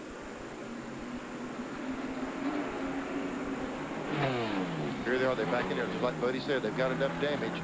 They need to. They're going to let him put tires on the car because he did spin. And, you know, no doubt he probably flat spotted the tires. It's a bad thing to happen, but you know, he said he was out of tires from 4 down. He's putting 4 on. So they gave him that option, I guess, to go with new tires since he did spin. 90 laps to go in the Busch Grand National Series season. All 3-point contenders still on the lead lap. Bobby Labonte in the lead of both the race and the point chase. They were about to restart this race. Jimmy Spencer tried to return to the racetrack, was denied that opportunity by the Busch Grand National officials. Glenn Jarrett is down in the Dick Moroso pit. Well, Mike, Jimmy Spencer has climbed from the car. Jimmy, what's going on? Well, you know, Glenn, I'll tell you something. We ran real well there and got bumped in the back. Got spun out, and I'll tell you something. I hated what happened there.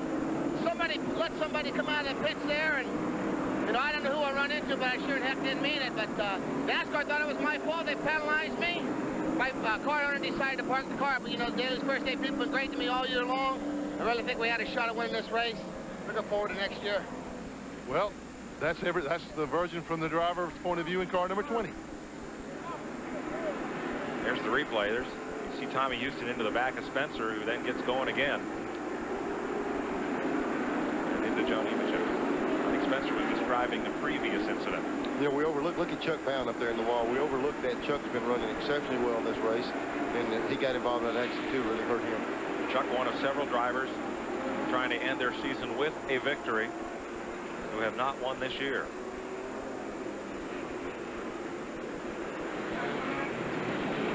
.217 laps down. Bobby Labonte is the race leader. Mark Martin, Jim Bound has had quite a run today. He's third as we're ready to go back to green. Todd Bodine is fourth. Butch Miller is fifth. Kenny Wallace is sixth. Bobby Donner is seventh. Dale Jarrett eighth. Steve Grissom in the ninth position. Chuck Bound is 10th, and Joe Nemechek is 11th. Jim Bound moving into third. He's really running well right now, too. That started from the pole, moved right back up to the front again. He made it real early in the race, but like you say, buddy, he's in third place now. It seems to be as quick as the leaders. Nemechek unofficially the last car on the lead lap. But he's working on that. His car, he's got 4 new tires, best I can tell from that deal he had. That gives him the option to put on fresh tires, and his car should be as good or better than it was before. Riding with Mark Martin, second place car. That's the distance as he closes it down from Mark to Bobby Labonte.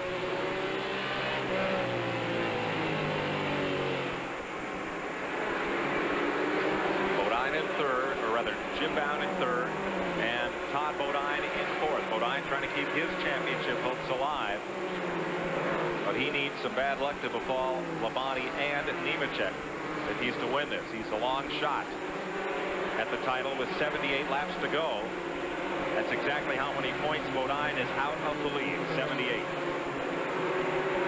Neil, that's a fast car with all that damage on that right front corner. If he was aerodynamic, ain't no telling how fast that car would be going.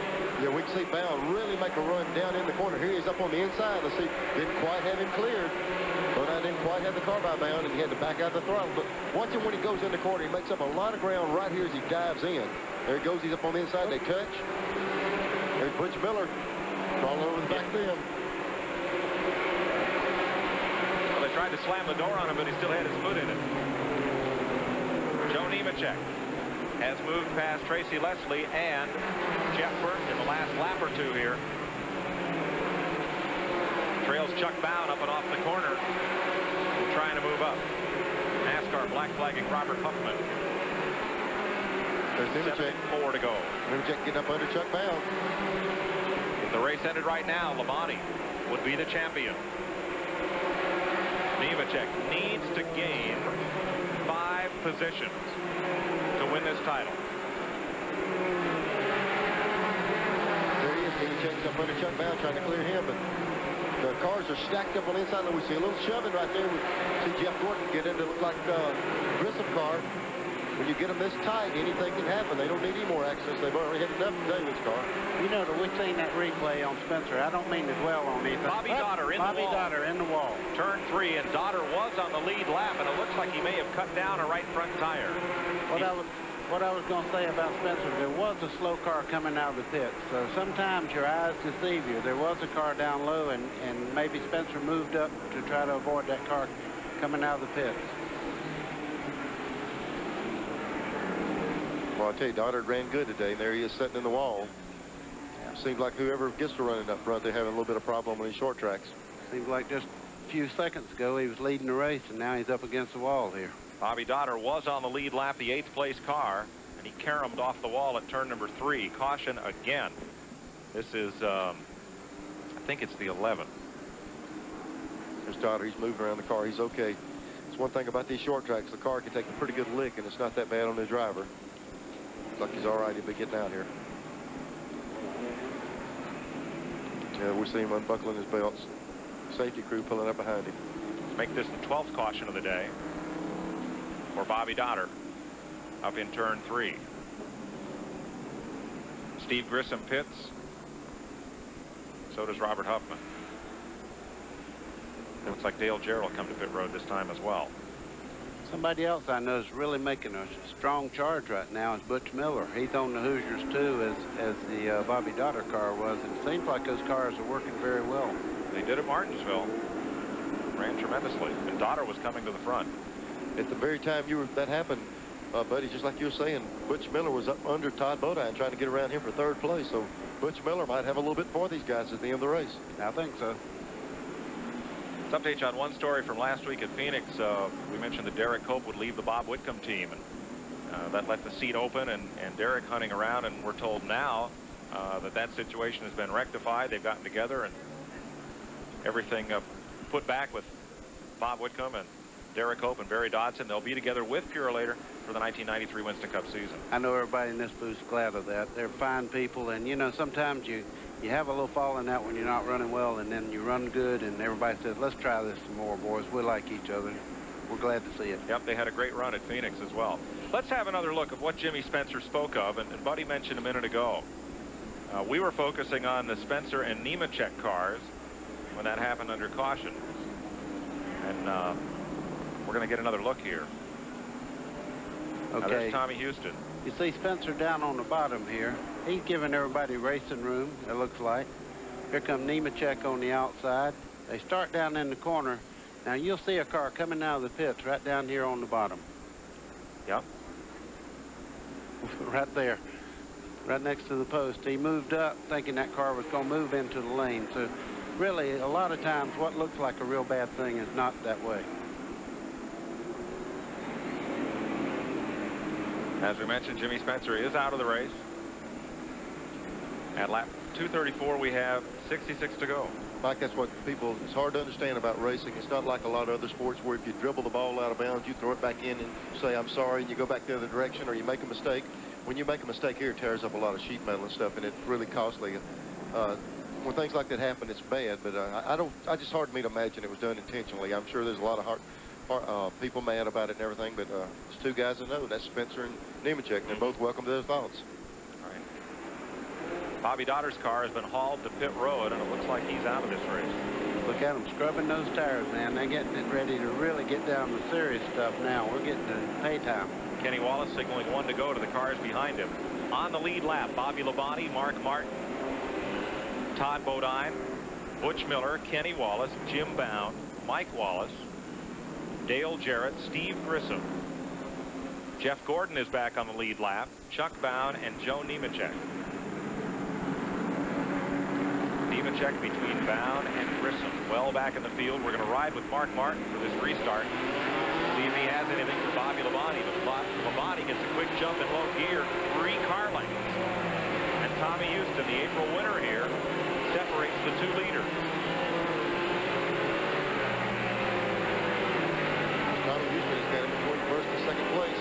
Tommy's car's running good right now. He's not holding up anybody at this quick time. Houston was trying to get back on the lead lap there. It happened in April. He got a lap down, made it back up. Todd Bodine's car. Todd Bodine. We've seen this shot before. That's an ugly mess there. That's Jeff Burton.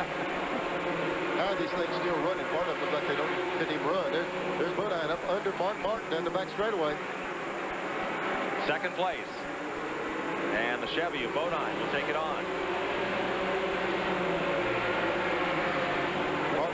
Mark got caught on the outside. He's sitting out there with Mark Martin in his car. We're probably going to see the Butch Miller car right on the inside. There's Butch's car pulling up inside. That's third place. There one slip cost Mark 3 positions. 60 laps to go in this season. Houston trying to get his lap back from the leader. Turn 4, no contact. Clean move by Tommy Houston. He's going for it. I tell you, if I was leading in point standing, I'd let him go. I would worry about him later on in the race. I'd let him back in the lead lap right now and fall in position. I don't know, buddy, as we saw here in April, that's a guy that can get a lap back and come back to Hunch and win this race. Houston did it in April. It's his home racetrack. And they just announced before the race, they unveiled the Ford Thunderbird that he'll run next year with Roses as a sponsor. And all his sponsors are here, so he's trying to run as hard as he can. Look at these people from Hickory around here. They're used to these Houstons every week up here. They're jumping up and down like he's leading the race right now. Andy and Marty Houston will be running the late model stock car race after this event. Andy qualified 3rd. Marty qualified 22nd. They're Tommy's boys. His other son, Scott, is his crew chief here. Here's Labonte. He sees Bodine coming behind him along with Butch Miller, and he's wanting to get back around Tommy Houston and put some distance on these other guys. Yeah, that'll make him pick up the pace. I don't think he'll get to sit there and enjoy that for long. So up front, Labonte the leader. Let's just find the point leader, Joe Nemechek. He's back there battling Jeff Gordon and Chuck Bound. I think his car is quicker right now, Mike, than these other cars. He's kind of in a box and nowhere to go. Once they get strung out, I think Nemechek will be able to work his way on up there, but he's pinned in. He doesn't have an option of where to run on the racetrack right now. He's in 8th place right now, Neil, and that's not enough. He needs to at least get up where Dale Jarrett is, or now Chuck Bound is, in 6th. Well, like Neil says, he's plenty fast, but he's got to clear this traffic. And I think on fresh tires like he is, he should be able to make these moves up through there. He's got Jarrett, and now goes after Chuck Bound. This is for 6th place, and this could be the championship right here between Bound and Nemechek. Bobby Labonte's by himself. Let's stay with this, because this could be the whole season right here for Joe Nemechek. How would you like to have to pass Bound to win the championship? That's a tall order in itself. Nemechek's got to be careful right here not to overdrive and not to overrun the car. He knows he's got to get on up there. There's Tommy Ellis on the back of his car, driving Presley's car. They got together a little bit, but Nemechek has got a lot of time here. He's got several laps to get that position that he needs. He's got to not overuse his car or the tires in this time. They work underneath the lap car. That's Nathan Butke. But Joe needs at least one more spot. Let's check in with the leader. Bobby Labonte underneath Tommy Houston. And coming up quickly, the rest of that field. Labonte would lead Nemechek for the championship if the race ended right now. Neil, look at that car moving in there. Butch Miller's coming fast. I tell you, I think those Hoosiers are hooking up good. Yeah, Butch's car is really coming on right now. He's working some outside traffic. There's Labonte. He's still trying to get around the 6 car, and he's just not able to do it right now. And, you know, nothing against the 6 car, Tom Houston. He can't roll over and play dead. We saw him do this very thing, as Mike said earlier, do a lap down and win the race. If he catches a caution, he's still got a shot at it. If Labonte wins, Nemechek must finish 6th to win the title. Labonte right now is the race leader. Todd Bodine is 2nd. Butch Miller is 3rd. Mark Martin is 4th. Jim Bound is 5th. Kenny Wallace is 6th. 7th is Chuck Bound, and Nemechek is 8th. I'll tell you, Todd Bodine is 2nd, but he's got all of Butch Miller he wants right now. 5 points is the difference right now between Labonte and Nemechek. Each position Nemechek gains is worth 3. Excuse me, is worth 4 points.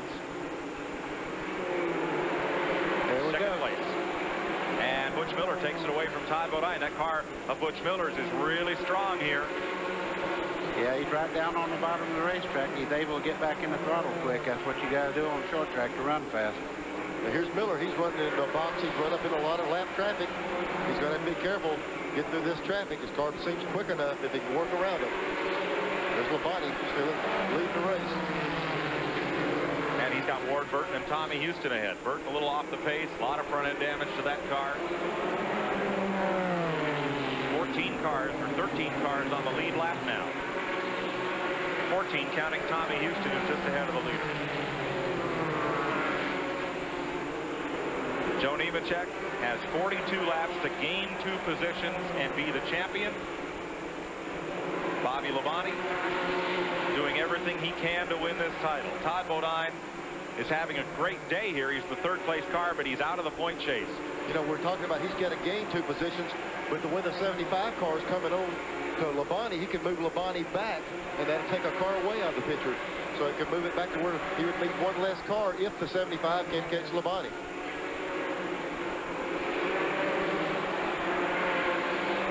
There's Nemechek. He's able to stay with the bound car, but he's not able to get around him. Tommy Ellis is riding the heck out of that 59 car, too, I'm telling you. So they've settled down for the moment here, pretty much single file. Labonte the leader, Butch Miller in 2nd. 3rd is Todd Bodine. 4th is Mark Martin. 5th is Jim Bound. 6th, Kenny Wallace. 7th, Chuck Bound. And 8th, Joe Nemechek. Laps left in the Busch Grand National season. They're all chasing Bobby Labonte. He has done everything he's had to do today to try and win this championship. Joe Nemechek is still running in 8th place, just behind Chuck Bound and Mike Wallace.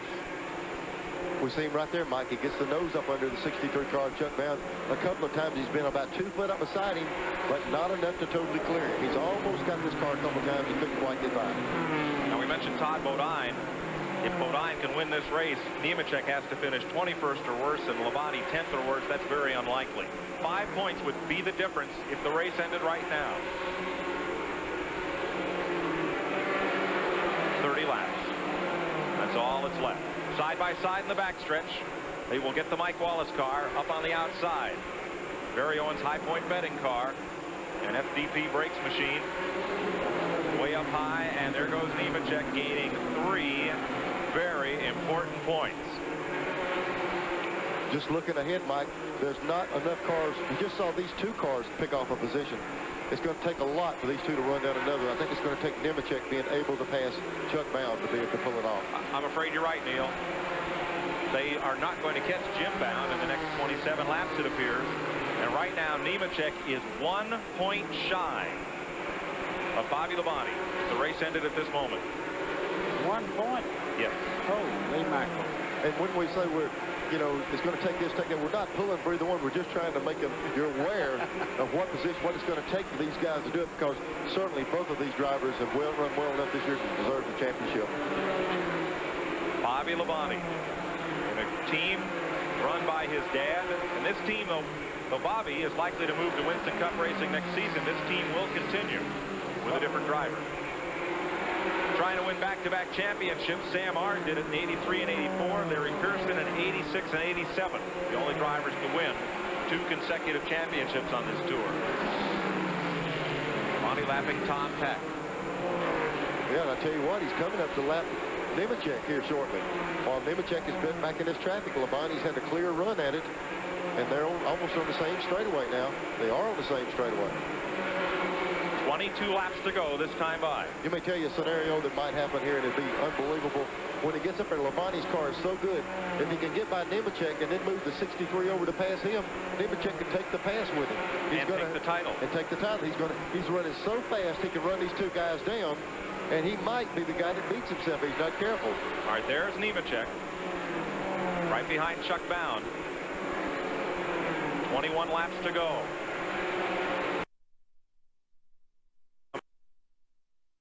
Could clear him.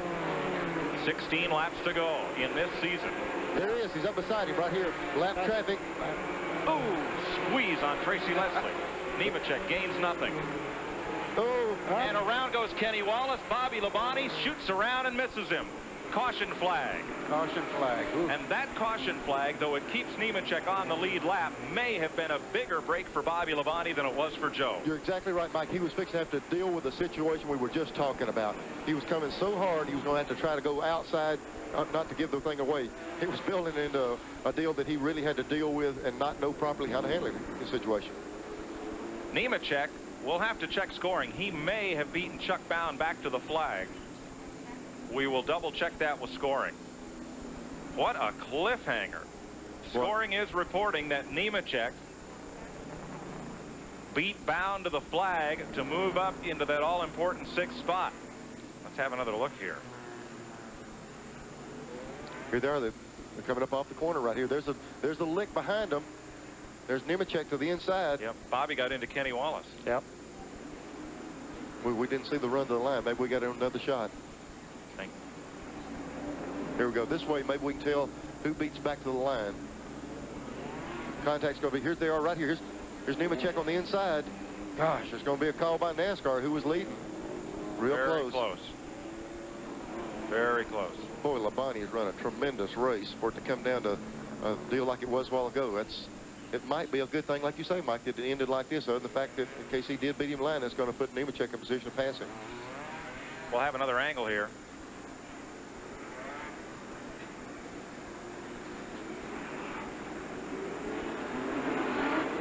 They're giving 1 to go. I will tell you this, that brings Butch Miller right up under the 44 car on the restart. Those two cars seem to be very similar in speed. When I said a while ago that it'd be hard for him to figure how to handle it, I certainly know that Labonte's got the ability to make a move, but a racer wants to pass people. Right. And his pass could have been the inside, so I certainly didn't mean taking over Labonte. And plus, he's quite a racer. Plus, his strategy from the go, Neil, pass everything he can, run, stay out in front of everything, win this championship. You can't do anything but. Now, right behind him now, Butch Miller, 52-race winless streak he's looking to break right here. Boy, Labonte has been so good on these restarts. He just takes off, leaves the field. Yep. Here he goes with a big jump again. Butch Miller was laid back some. Didn't get a real good start. There's Kenny Wallace in between them. But in Butch's defense, neither is anybody all day. But Bobby Labonte's been in the lead. He's got one of those Richie Evans restarts going. Or Dale Earnhardt restart. Right. Nemechek is out in front of the 63 car right on back in the shot here. He's in 6th place, which would give him the championship by 3. 10 laps to go. Here we see Butch Miller. He did clear the 36 car. He's got 10 laps to go. If he can do anything, he's do it right now. Joe Nemechek in 6th place behind Tommy Houston. Todd Bodine having a great race. He's the 3rd place car, but it won't mean anything to this championship. There's Kenny Wallace. They're laying all over him up in the corner again. Oh, Jim Bound give him a slug coming out of turn 4. Mark looked for somewhere to go. Jim just wouldn't roll out of the throttle.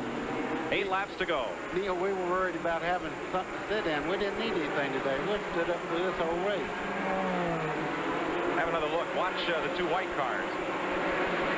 And taking evasive action there, Mark Martin.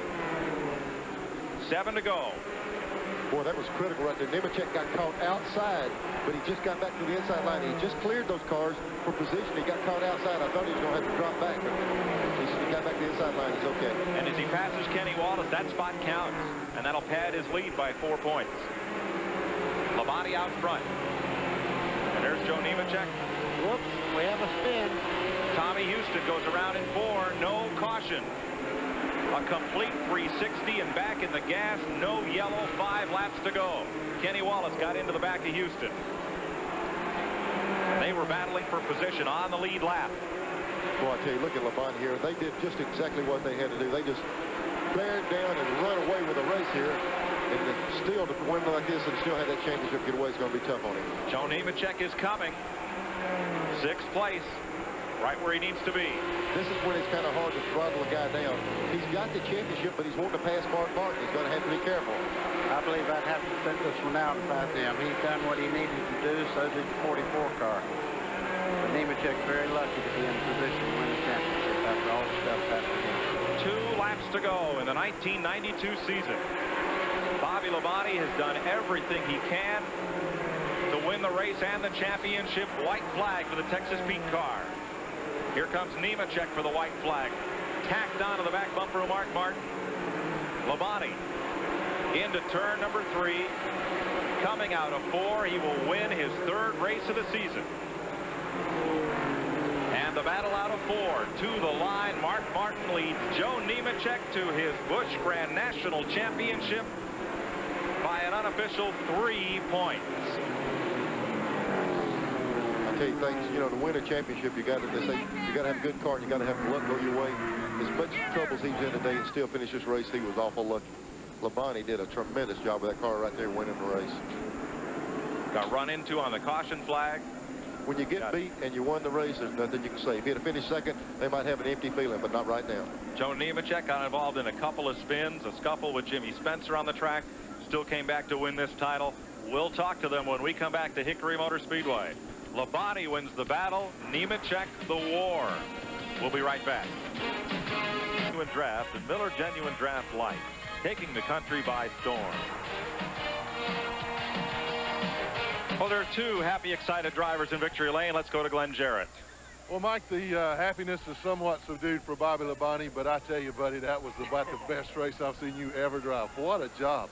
Well, you know, all the cars were on the table. We had to do what we had to do, and Slim Jim Chevrolet run great all day. It's the same car we won with at Martinsville, and, you know, it's just a deal where, hey, this is the way it goes, and we'll just go on from here. You know, we had a good day, and Goodyear tires held up. And we did what we had to do, and I never thought I'd ever win at Hickory, but hey, this feels great, it really does. Well, your record at Hickory is phenomenal. You hardly ever finish out of the top 5, so it's not a surprise to us. Great job. And one thing that I told Bobby, he was a little bit subdued about this. He lost the championship. He gave it a great try. He couldn't have done any more. But I told him to remember one thing, that driving ability that puts you here at Hickory today is going to make you millions and millions of dollars in Winston Cup racing. And I'll tell you what I said. I say I'll buy a car for me because I know he just sold me one, Jarrett Honda. So anyway, I just want to thank all the guys in the crew. We just did what we had to do, and we had fun doing it. And my producer said that because of that commercial you gave me, I owe her $5 grand. Congratulations, Bobby. Thank you. Thank you. Well, Bobby can afford that $5 grand. He's had a great day, and he will have a top Winston Cup ride next year. The announcement of the car and the sponsor will be made next week at Atlanta. Joe Nemechek is that pile of people on the left surrounding what's left of that Texas Pete Chevrolet. We'll give you a look at the results, and then we'll meet the new Busch Grand National champion. Labonte the winner. Butch Miller, as at Martinsville, strong stretch run. He finishes second. Todd Bodine did everything he could, and for a second-year driver in this series, he's had quite a season. Jim Bound started on the pole, had a fine fourth-place finish. Mark Martin is fifth. Let's go down to the champion of 1992. Well, there's bedlam here. Radio people are here. Joe's getting hugs from everybody involved. And Joe, I don't want to get too close to the car here. I don't want to tear my pants, but what a great job. I'm telling you, you had to come back from all kind of adversity. Well, the last 15 laps after that caution, when I got Chuck, something happened to the right front, and you could hear it grinding up there, and I just come on, and then at the end I thought I could pass Mark, and Mark was running his best. I mean, he wasn't going to let me go by, and you know, Texas Pete, Lazito Pharmacy Chevrolet, all the other people that stuck with me this year, we did it. You know, this is I'm honored to be the champion, and I hope I can be a good champion next year. Well, tell me, when all these things started going wrong, did you ever think that, oh man, this is just not my day? I couldn't believe it. You know, the car was real good at the start, and I just kind of had to hold my own pace, and then all of a sudden I spun out, and I don't know if I had any help or not, and I just consider I lost it. You know, the car just got loose, and then it was uphill. Then we started getting in accidents, bumping into people, and you know, it's unbelievable to be here right now. Well, the thing about it, though, is that about midway through the season, financial situation didn't look all that good, and I know you told me that from that point on it was about a race-to-race deal, but by golly, you put things together and turn things around in about the best way possible. Well, it's just great. You know, Texas Pete has been in this series for 6 years now, and we won their first 2 races this year, had their pole position, and now we win the championship, and man, you can't do much better than that. I mean, the team, my crew chief, Vic Kangas, all my sponsors, everybody, you people backed me all year, and you're the ones that made it happen. Well, now we're going to get one more person into this. Andrea, we want to get Andrea on camera. This is Joe's fiance, and what a wedding present. They're going to be married on November 21st in Lakeland, Florida. Thank you very much. I think these people are pretty happy, and let's let them celebrate a little while. Congratulations again. Thank you very much. Woo! We did it! Glenn, they're going to have about $100,000 in season-ending bonuses to help honeymoon with. Mike, I hope that pharmacy's got plenty of tetanus shots because they're all going to need it walking around that race car. It's going to cut them all to pieces. It's pretty well ripped up. That's the story here from Hickory, North Carolina. Bobby Labonte wins the race and drove perhaps the most aggressive race of his career in doing it. Joe Nemechek finished just where he had to and won the Busch Grand National Championship in a day that had just about everything, including the Miller pit crew of the race. Glenn will give that away for the final time. Well, we're still down here in this happiness, and Vic Kangas, congratulations, and one heck of a job on keeping that car under, Joe. On behalf of Miller Genuine Draft, we're giving you the Pit Crew Award for the race and for the whole season. Great job. Thank you very much. The crew that we've got here did a heck of a job. Joe did an outstanding job of driving the car, and you can't ask for any more. You know, the Texas Pete, Lazito, Chevrolet did a wonderful job all year for us. So the guys really, really earned this one. You know, I mean, we finished where we needed to finish, and that's where it ended up. Well, if they ever earned one, it was this one today. Congratulations, guy. Mike? Thanks, Glenn. We'll be back to Hickory Motor Speedway right after we take this break and do a little more celebrating with our race and championship winner. Stay with us. Here at Hickory Motor Speedway, let's take you back through the finish of this race today. Bobby Labonte, the winner. Butch Miller, another strong second. Todd Bodine, third. Jim Bound may have had his best career finish ever today. Mark Martin finished in fifth. Joe Nemechek, sixth, and the championship just ahead of Chuck Bound, Kenny Wallace, Steve Grissom, and Tommy Houston, all finishing on the lead lap, as was Jeff Gordon, Dale Jarrett, and Mike Wallace. Richard Lassiter, 14th, one of his better efforts this year. Robert Presley with relief from Tommy Ellis. Tom Peck, Tracy Leslie, Jeff Burton, Nathan Butke, and Hermie Sadler. That's the top 20 here at Hickory. Ward Burton, Robert Huffman, and Bobby Dodd are out of the race, as was Jimmy Spencer and Tommy Sigmund. Dennis Setzer, Mike McLaughlin, Tommy Ellis, Ricky Craven, and Lonnie Rush Jr. all out of the race due to crash damage. There was a third man in this point chase when the day started, and he'll end a fine season, third in the points. Let's go to Glenn. Oh, Todd Bodine, indeed, a good season, a good run today, and you guys gave it all you had.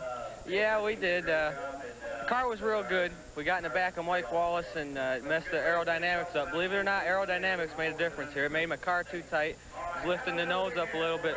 But the chassis was good, and, you know, we had a good run third. You know, it's not as good as a win, but we'll take it. Okay, congratulations on a good year. Now let's go back upstairs to Mike Joint. Tied his best finish for the season, Glenn. Well, what a season we've had here, and what a great season of racing. TNN has shown you more Busch Grand National racing than anybody else combined this year. Don't forget Richard Petty, the Alabama concert next Saturday night, and tonight, live sprint car racing on TNN. It's been our pleasure to bring you all this great Busch Grand National action all season. For Neil Bonnet, Buddy Baker, and Glenn Jarrett, and all of TNN, Mike Joy congratulating Joe Nemechek on his Busch Grand National Championship.